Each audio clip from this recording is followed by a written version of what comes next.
Attention sa mga future pensioners.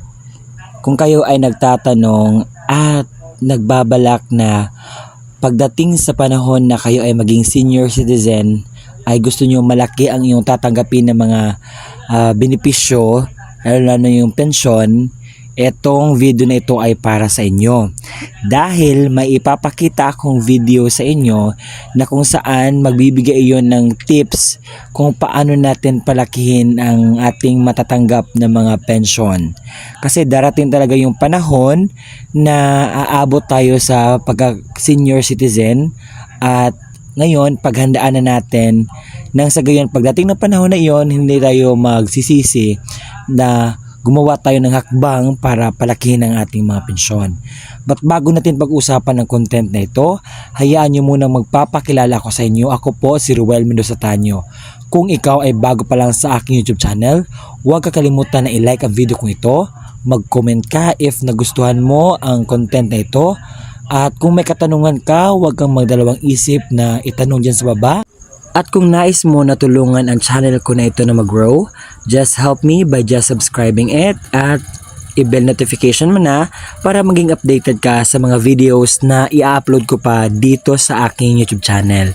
At nais ko lang pong ipaalam, ako po ay hindi affiliate sa any agencies po na binavlog ko dahil gusto ko lamang po magbigay ng kalaman, impormasyon sa lahat ng mga taong nangailangan ng ganitong impormasyon, mga informative videos na kung saan nakakatulong ito para mabigyan ng pamaraan, lalong-lalo na kung paano yun mapalaki ang ating mga pensyon dahil sa mga na-observe ko, lahat ng mga senior citizen hindi sapat yung natatanggap nila, kaya may ino-offer si SSS na pamaraan kung paano natin mapalaki ang ating tatanggapin ng mga pensyon sa pagdating ng panahon.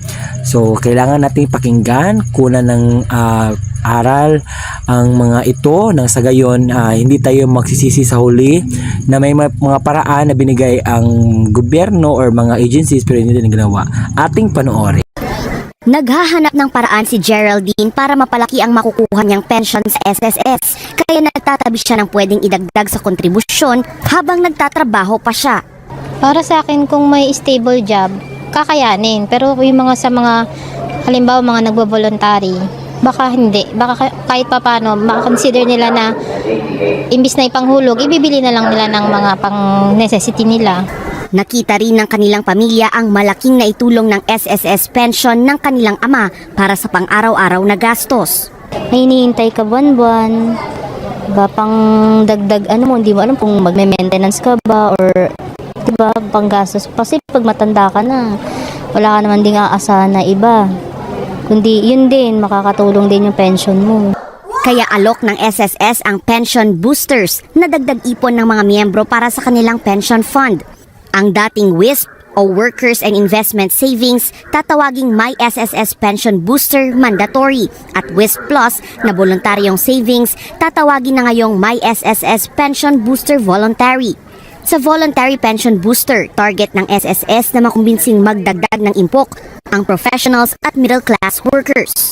Ang pension booster po ay for people na may sobrang pera po. So, halimbawa mga OFW, seafarers, doktor, dentista, government workers na miyembro ng SSS. Habang may kaya pa kayo, habang matigas pantuhod, hindi ho nabibili kung saan-saan lang, kung ano-anong investments. 500 pesos ang pinakamababang hulog sa Voluntary Pension Booster. Wala namang limit kung gaano kalaki ang gustong ihulog ng miyembro. Voluntaryo ito at hindi maapektuhan ang SSS contribution sakaling magka-emergency at hindi makapaghulog ng ilang buwan. Pwede ring i-withdraw ang savings kung kailangan. Pero para ma-maximize ang 7.2% estimated annual interest rate sa pension booster, hinihikayat ng SSS ang mga miyembro na manatiling nasa pension fund ang kanilang savings nang hindi bababa sa 5 taon. Tumutulong ako sa mga miyembro namin na malaki ang kita at nagre-reklamo po na maliit daw yung pension nila. It depends kung magkano ang i-contribute nyo at depende sa edad. Say mga 25 kayo, 30 lang kayo, magdagdag ka lang ng 500 pesos a month, siguro may additional ka na of 5 to 10,000 pesos for life. Pero kahit may target workers tulad ng professionals, bukas ang pension booster para sa lahat ng miyembro ng SSS. Pwede itong i-enroll online sa SSS member portal sa ilalim ng WISP Plus program na papalitan ng pangalan bilang pension booster. Maaaring gawin ang paghuhulog ng voluntaryong savings sa collection partners tulad ng mga bangko at bayad centers. Target naman ng SSS na makapag-register ng 4 hanggang 5 milyong bagong SSS members ngayong taon para mapahaba ang buhay ng pension fund. Nasa content natin ngayon ay marami kayong nakukuhang pamaraan kung paano papalakihin ang ating pensyong matatanggap sa pagdating ng panahon.